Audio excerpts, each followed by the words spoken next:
What if I'm making the biggest mistake of my life? What if I have staked my life on the wrong thing? What if God isn't real? What if the Bible isn't true? And I think pretending that we don't ask those questions occasionally is one of the worst things we can do. I think making a practice of asking those questions and sort of girding up ourselves and allowing other people into those questions with us is so important for our formation. Hi, friends. I'm Amy Julia Becker, and this is Love is Stronger Than Fear, a podcast about pursuing hope and healing in the midst of personal pain and social division. I got to talk with Lore Ferguson Wilbert today about all the questions that we are invited to ask. Questions we're invited to ask of God and of ourselves. We got to talk about how those questions can open up spacious places in our souls. Really glad you get to join me for this conversation. Lore Ferguson Wilbert, welcome to Love is Stronger Than Fear. Thanks, Amy Julia. I'm so glad you're here. And we have known each other kind of through like the internet for many years, but I think this is the first time we're getting to talk face to face. And I know listeners are not seeing your face, but I am, and I'm glad for that. And there are all sorts of things that I would like to talk to you about, but we're here today really to talk about your latest book. And it is called A Curious Faith: The Questions God Asks, We Ask, and We Wish Someone Would Ask Us. Which I love that title so much, both the title and the subtitle. So I thought maybe we could start. And I realized when I was preparing for this that I may use the word curious way too much in this conversation because That's okay. I am curious about lots of things that involve your book about curiosity. But I am curious about the title. And I'm wondering where it came from and just how that might relate to what prompted you to write the book. It's interesting that you asked that because that wasn't the title in my head while I was writing the book. Oh, okay. As writers, we don't often get to pick our titles. I really, in my head, it was from a T.S. Eliot quote about disturbing the universe. In my head, it was called Disturb the Universe. But I lost out on that one. Yeah.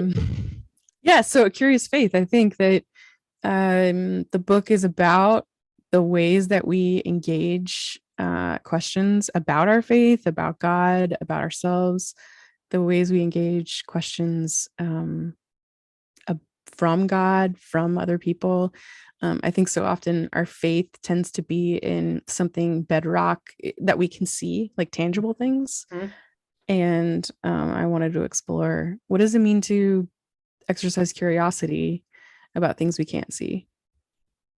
I also was wondering whether there was any intended like double meaning of the word curious in terms of like an odd faith, like oh, that's a curiosity, like that's something strange, and not strange in a bad way, strange in kind of a like, I'm intrigued, I'm curious about that curious thing. Like, was that a part of, I mean, again, I know the title came after the book, but I was thinking about that.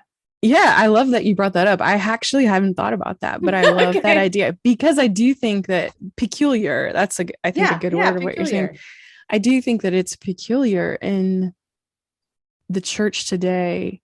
I mean, for generations and generations and throughout church history, asking questions was a regular part of, I mean, if you look at the church fathers and the church mothers, they're constantly sort of ruminating over questions, practicing curiosity about God, practicing curiosity about themselves. But I just think it's something we've really lost in the last maybe 100 years, probably, I don't know, with the Enlightenment, with the industrial age, like we're people of, we want to see facts and figures and cold, hard things. And so I do think that it is peculiar in 2022 to have a curious faith. Yeah, I just thought that worked in terms of why the title was very clearly saying, here's what this book is about. It's about asking questions.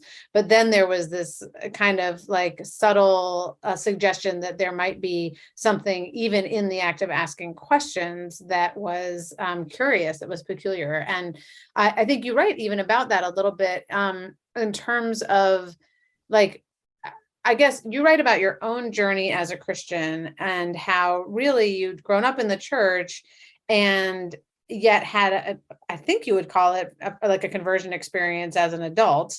And I'd love to hear about that and what changed, and especially whether the role of question asking and curiosity changed in that experience of going from the kind of church going, quote unquote, good Christian to, oh, I actually understand this stuff in a whole new way. Yeah. I mean, it was everything for me. It was like a lot of people who grew up in the 80s and 90s, whose faith was formed around, faith was formed around a lot of cultural Christianity. So, we're talking things like purity culture and a lot of politics. And so you were a Christian if you were XYZ. Those were the things that made you a Christian. And then I think in my 20s, I was going through a lot of things in my life, my personal life, that were really, really difficult. And I found church to be the one place that felt safe. And by safe, I just mean it felt like it was the one thing that wasn't going to fall out from underneath me. But as I began to know, heal from some of the things that were going on, I began to reveal my heart. My heart began to be revealed that it was empty in there. It was really, there was nothing that I felt sure of. There was nothing that I felt was immovable. And when I began to ask questions, they were kind of, and I don't think anyone intended to be, callous with me. I just think that when you're 28 years old and you're asking, is God good? And you're surrounded by people who do believe that God's good, their answer is going to be, of course, God's good. Can't you just believe that God's good? When I think if someone's asking the question, is God good? There's a reason they're asking that question. And there's something underneath that question that needs to be sort of gotten to.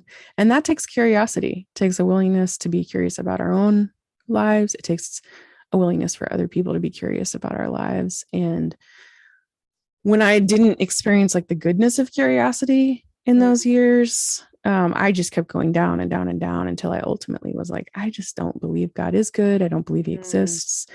If he exists, he's not good to me. And I just can't serve a God who's, choosy about who he's going to be good to.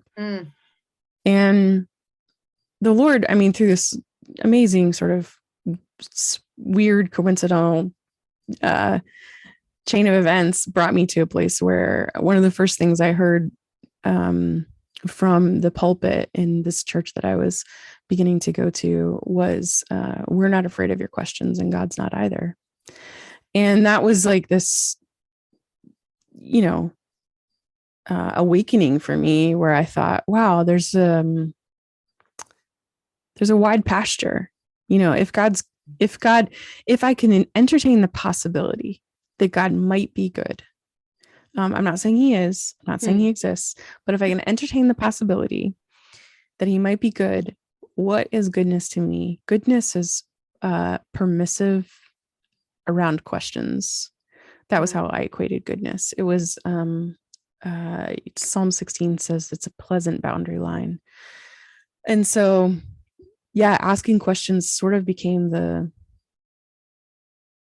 I would say, theme. Looking back, I would say it was a theme. I don't know that I could have identified it as a theme in the moment, but looking back, it definitely was a main theme for me, leaving the church and then coming back. So it sounds like there was a sense of, there was a long time period where it felt like, and it even had an experience of saying your questions are not welcome, or they have like a very easy answer that does not actually address them in a way that's helpful. And so that was what was like pushing you away, or at least contributed to you saying, well, then maybe this is not for me.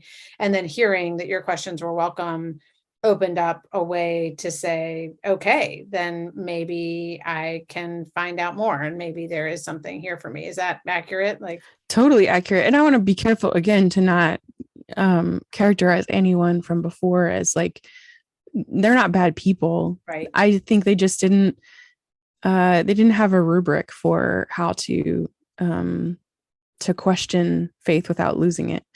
And so, and I didn't coined that phrase. AJ Swoboda said, how to question your faith without losing it, which I love that. And I just think so many churches don't have that rubric. So many Christians don't. So, yeah.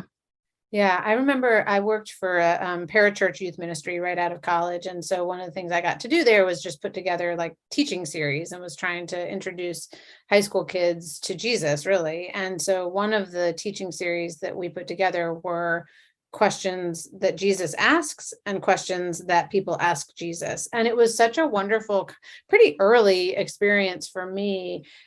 We just first went through the Gospels and wrote down, and it was like dozens and dozens and dozens of questions, like hundreds of questions. Hundreds, like so many questions. And so there was simply in that exercise of recognizing the number of questions and thinking about, why do people ask questions? Like sometimes it's for information, sometimes it's to build relationships, sometimes it's because of doubt, but it's not even always that, right? Like, but usually you ask questions of people you trust. And so the fact that Jesus was both asking and responding to questions so often gave me a really different, I think, portrait of who God is and what God invites, which I think you really get at in this book, because, you know, each of your chapters starts, just for those who haven't read it, starts with a question that comes from the pages of the Bible. So not just from the Gospels, but like the whole Bible. And there are a lot, I mean, I don't know, thousands of places in the Bible where there are questions, I would imagine. And I wanted to get you to just talk a little bit about what you see as the significance of the fact that there are so many questions, and they're really good questions. I mean, they're really, they're not just about getting the facts straight, right? But like, what are the types of questions that we find in the pages of Scripture? What's the significance, and what do they tell us about God and about ourselves? I love that question.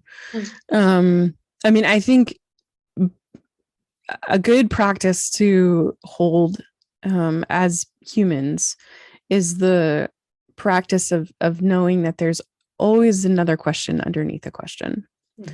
So for instance, the first question that we see God asking humans in Scripture is, where are you? You know, this is after Adam and Eve have eaten of the fruit. And I think that's a question of location, right? It's a question of, and you know, it's being asked by a omnipotent, omnipresent God. So he already knew the answer. I just think it was important for them to answer the question. But I think where are you is so much, it's so much more than just a question of location, you know, behind these bushes or behind this tree. It's a question of where have you located yourself in the story? Have you found yourself in the story that you're living? And when you get underneath that, there's so many more questions that we can ask about our location. We can ask about our social location. We can ask about our geographic location. We can ask about our theological location.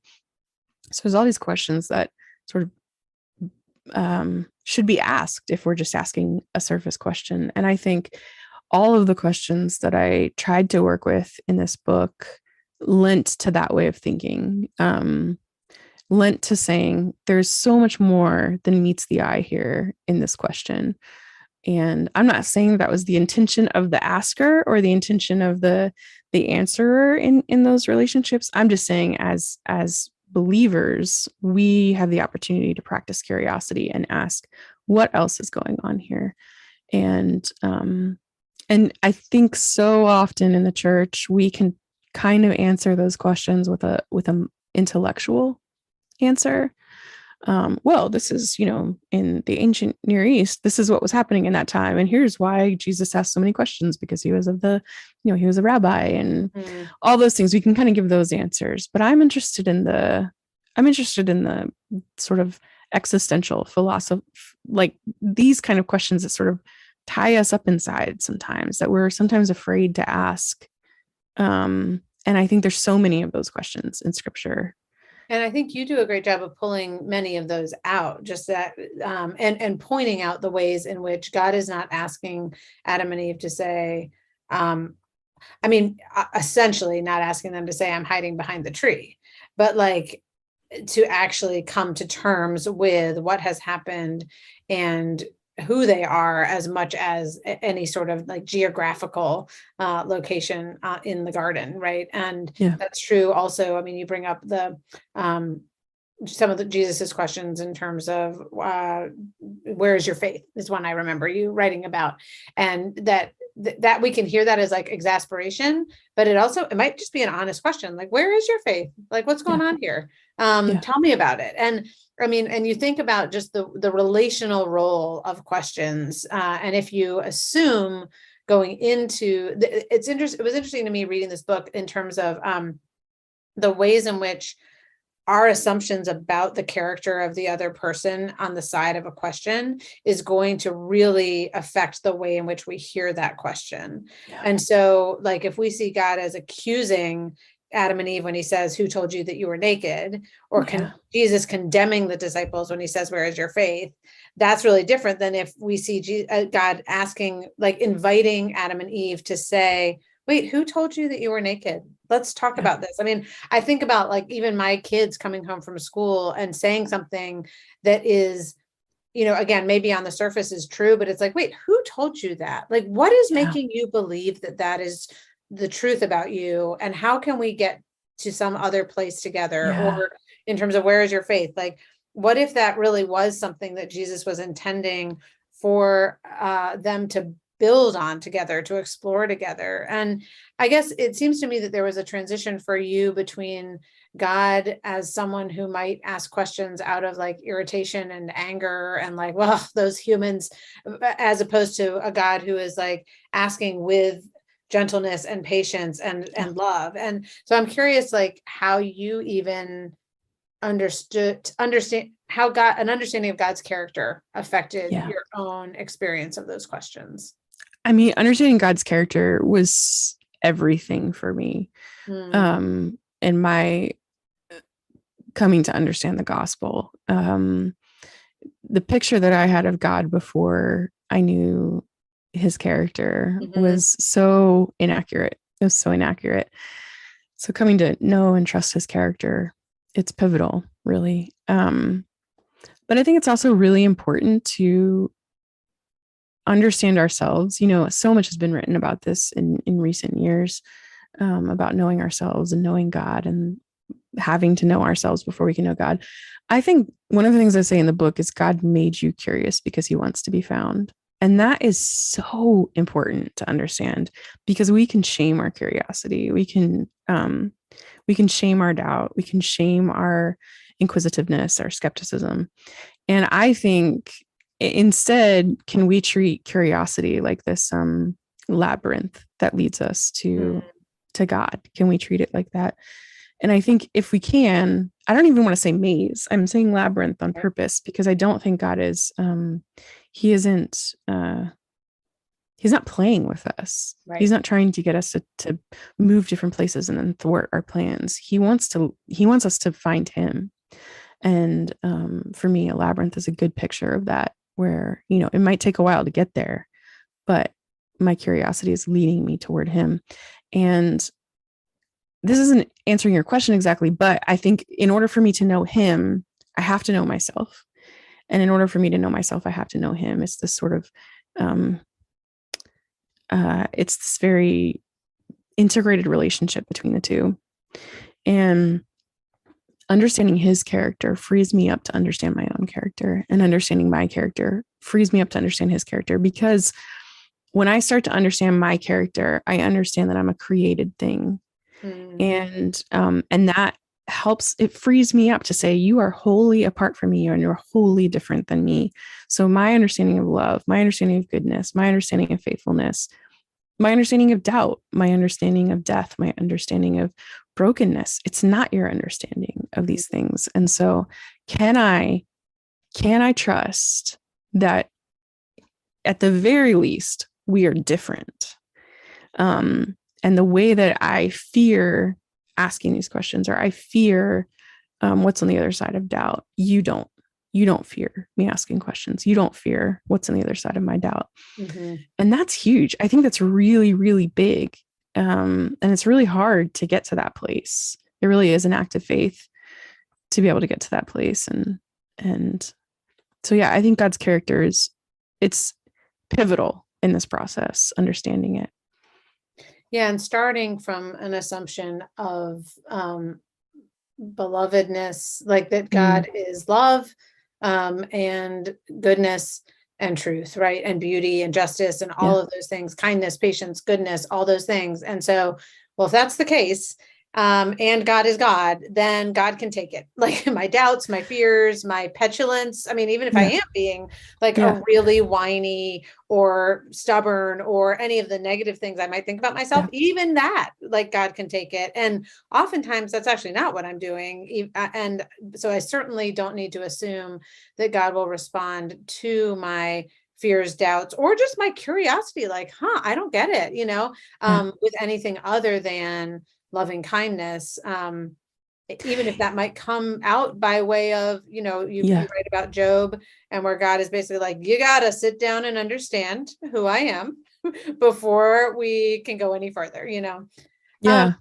one of the quotations I wrote down was from your book, "The Bible is a permission slip for those with questions," which I think you've already spoken to a bit. But one of the things I've been thinking about in the past couple of years, when I think about my own writing, and I think yours can fall into this category as well, is that I've been thinking about writing for spiritual seekers, for people who are asking questions about faith.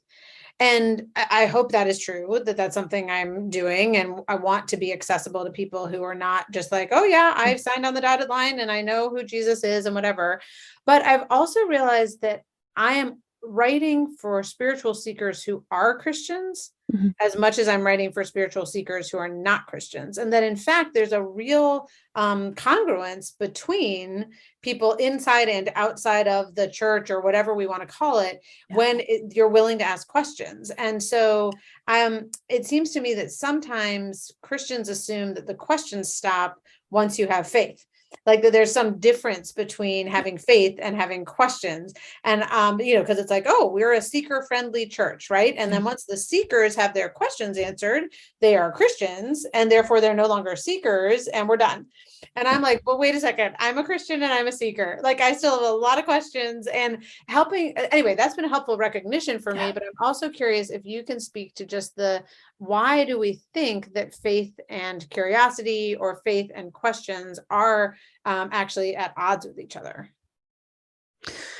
I think because we're human, and because the very first sin was, tasting of the tree of the knowledge of good and evil. And the temptation was, you can be like God and know everything.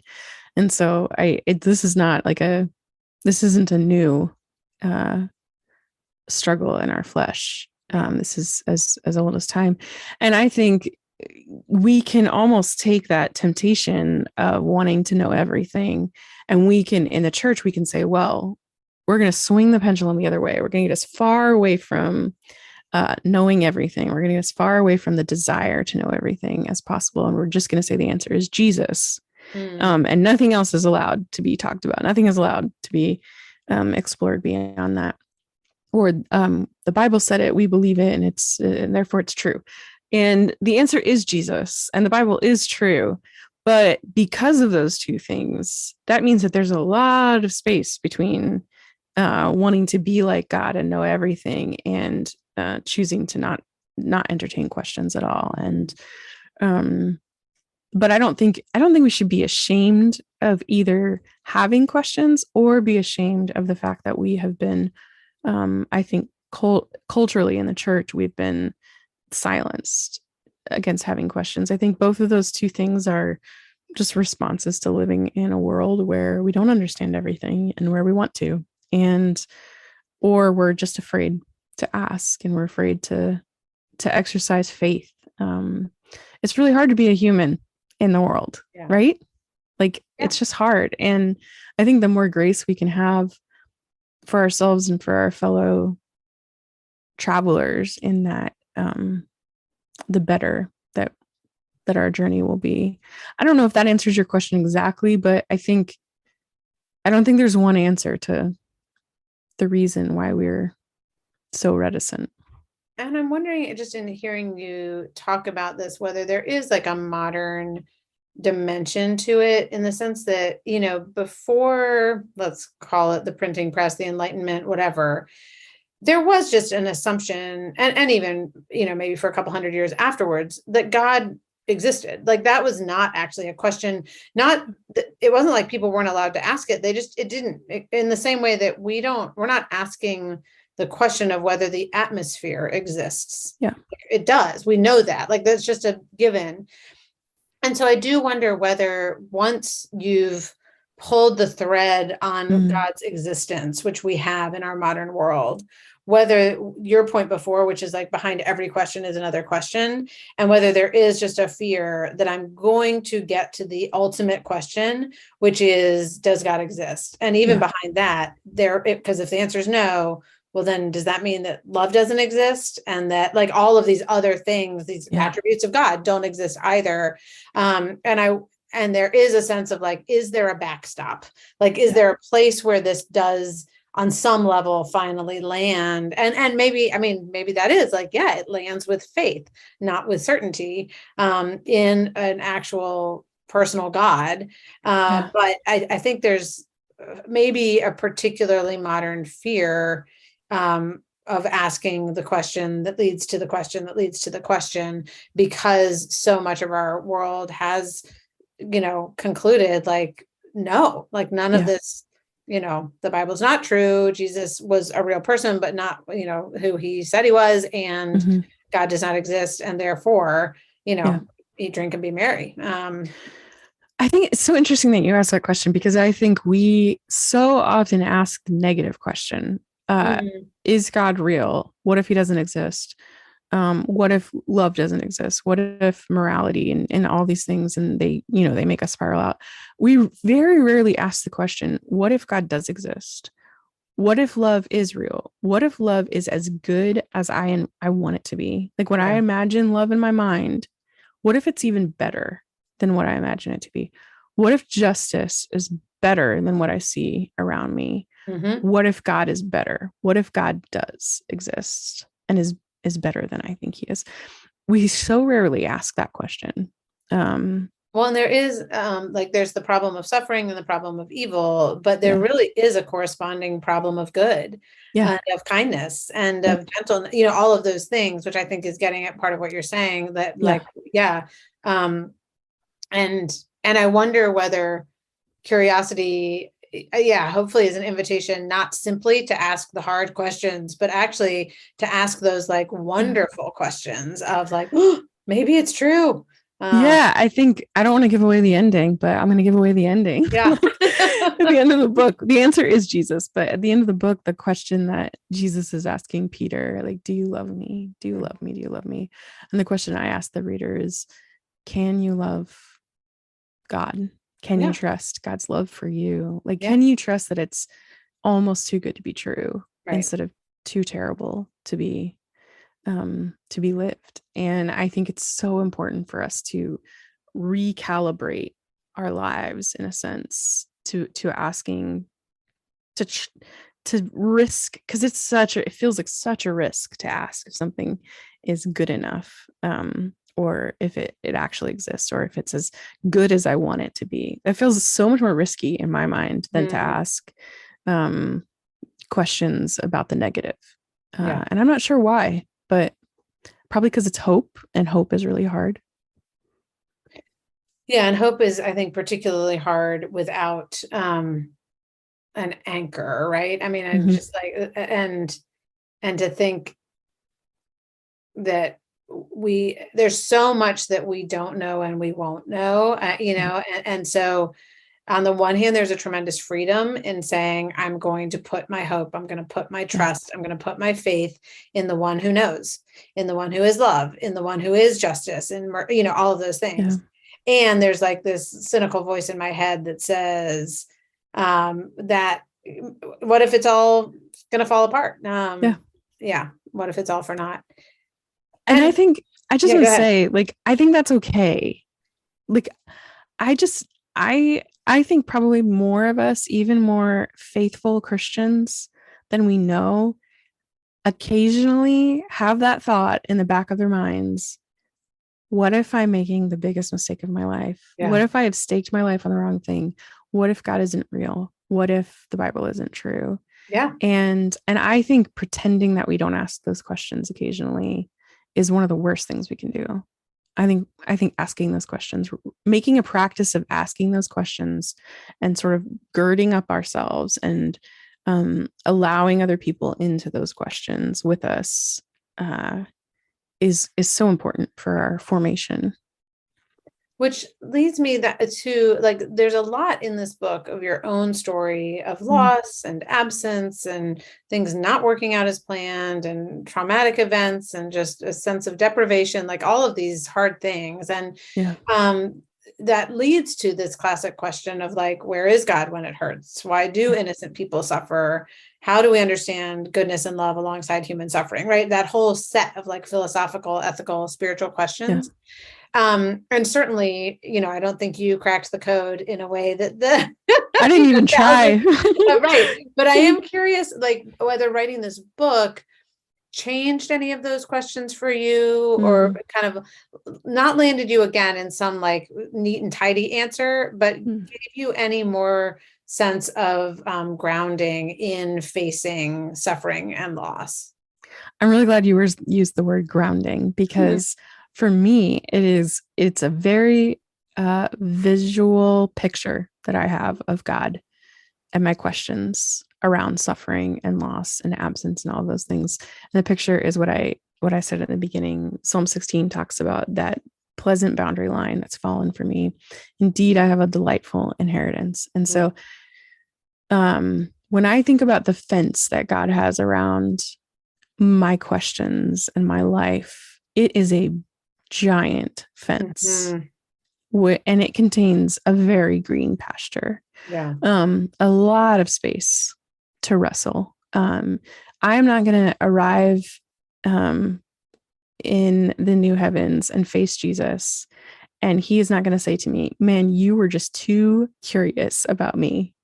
You were just too curious about my plan. You just wanted to know too much about suffering and loss and love and justice. Like, that's not what Jesus is not going to say that. Yeah. He's going to say, were you faithful within the pasture that I gave you?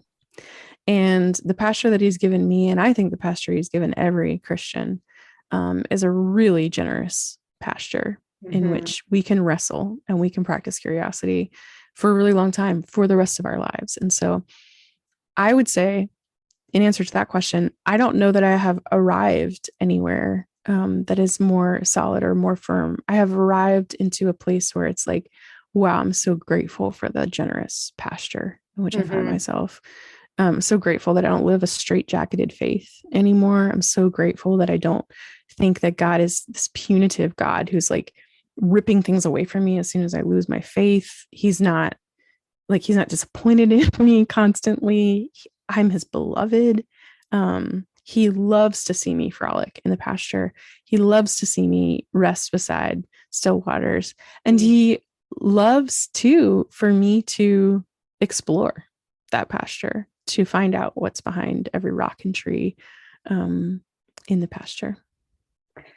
Yeah, I love that. And I'm thinking about, this was again a long, long time ago when I kind of confronted the death of a friend for the first time, where younger, actually, he was 5 years younger than us. So a kid who had been involved in the ministry we were part of was in a car accident. And I spent some pretty intentional time just like one afternoon confronting this loss with God, because I, had known people who died before, but not in this way. And it was so senseless. And really at that point, almost anything bad that had happened in my life of faith, eventually I could come up with a story that explained it, where it was like, oh, I got the bad grade on the test, so I would learn how to study. I mean, I didn't, I'm making that up, but there were things like that where it was like, oh, this, was the reason for that.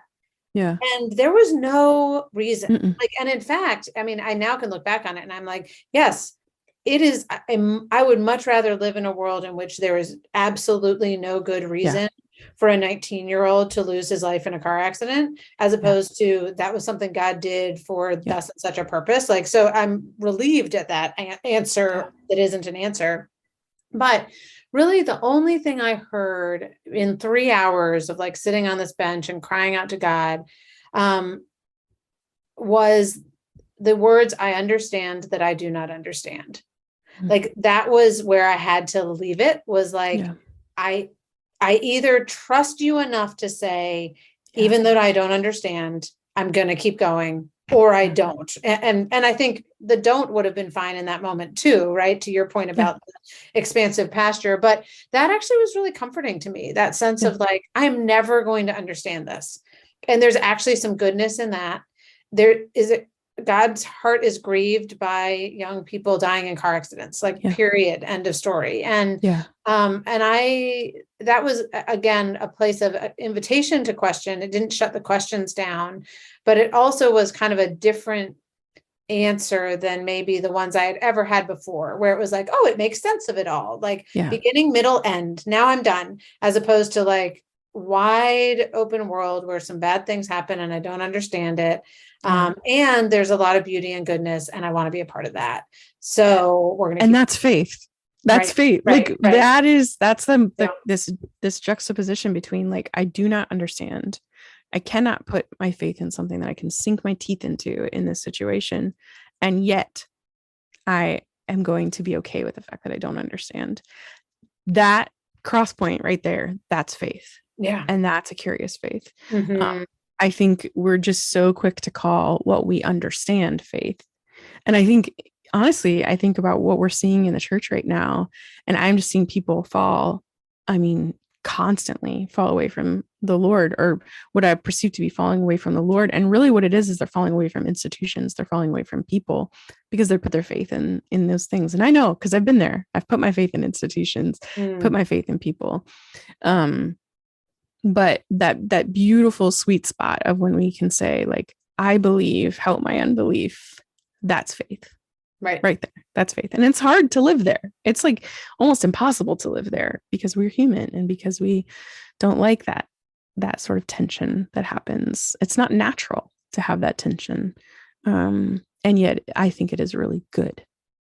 I think there's a good space there. Yeah. And I do think our world brings us to that place pretty frequently. Well, I'm curious, like at the beginning of this podcast, I always introduce it by saying that this is a podcast about finding hope and healing in the midst of personal pain and social division. So anyone who's listened will have heard me say that before. But I am wondering for you whether this journey of beginning to ask questions and pursue faith in a different way, asking questions of yourself and of God, whether and in what way that's been a journey of like hope and healing for you. Have there been ways in which this has brought renewed or different sense of like hope and or kind of healing some wounded places? Yeah, I think our world is so fractured right now. It's so divided. And, I talk to people who are in their 60s and 70s, and even they say, I've never seen it like this before. It is just so fractured. And I think that comes, a sense of hopelessness comes with that. But I also think for me, that's ground that's really ripe for curiosity. So if I can get curious about my neighbor who has a Confederate flag hanging on their porch, like if I can get curious about that neighbor, and I can also get curious about my other neighbor who has a rainbow flag hanging from their porch, like I think that's a really powerful thing. Like that's a really beautiful thing to be able to get curious about people we don't understand and people we might not necessarily agree with or find virtue in. Yeah. I think it's really powerful to have a practice of curiosity in our lives. And that has been personally really powerful for me. There are some times when I'm faced with a question that leads me to a reality that while I can have empathy for the person, I still have to say, that's wrong. Like that's a matter of justice. That's a matter of righteousness. And I understand why you chose that position, but I still have to say in my heart, that's wrong. That's sinful. That's broken. But that doesn't mean I can't start with curiosity. Yeah. Well, and just as we come to kind of to the close of this conversation, I'm recognizing that I'm a question asker. I love it when people ask me questions. I love, I host a podcast because I like asking people questions, but I also like getting to new answers. And I do find a need to rest in the presence of God and sometimes be not done with my questions in like a permanent way, but in the sense of like, again, back to your image of the pasture, just like time to lie down by the still waters, like it makes me lie down, and I'm wondering whether you have any intentional practices of resting in the love of God amidst all of the enduring questions. That's such a good question. I would say, I mean, for me, being out in nature is the best practice for me too. And we live in a place that is just, I mean, it's just ripe with beauty. Yeah. And so we are outside all the time. And it is a space that reminds me of the bigness of God and the goodness of God. And again, it's like this sort of tangible representation of the pasture, of the wideness and the expanse and the space to move around. And so, I think being out on my kayak, being in the woods, those kinds of things are really good practices for me. I love that. And I think it will be, I mean, I think one of the things that comes up in your book, but also in this conversation, is that sense of there are some questions that tie us together and needs that we all have, but there's also a sense of the particularity of who you are and how God wants to actually encounter you or your community or your neighborhood. And for many of us, I think being in nature will be an answer there, but for some of us, it will be something different. And just knowing that God wants to give us, I think that need for questions is a part of being human, but so is that need for rest, and that God wants to give us both those things. Yeah, he does. Well, thank you for giving us so many prompts for really good questions and conversations in your book. And thank you for your time here today. Thanks for having me. Thanks, as always, for listening to this episode of Love is Stronger Than Fear.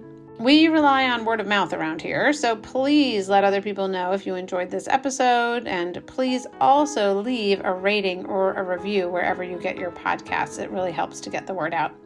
Thanks also to Jake Hansen for editing this podcast. Thanks to Amber Beery, my social media coordinator, who makes everything behind the scenes happen.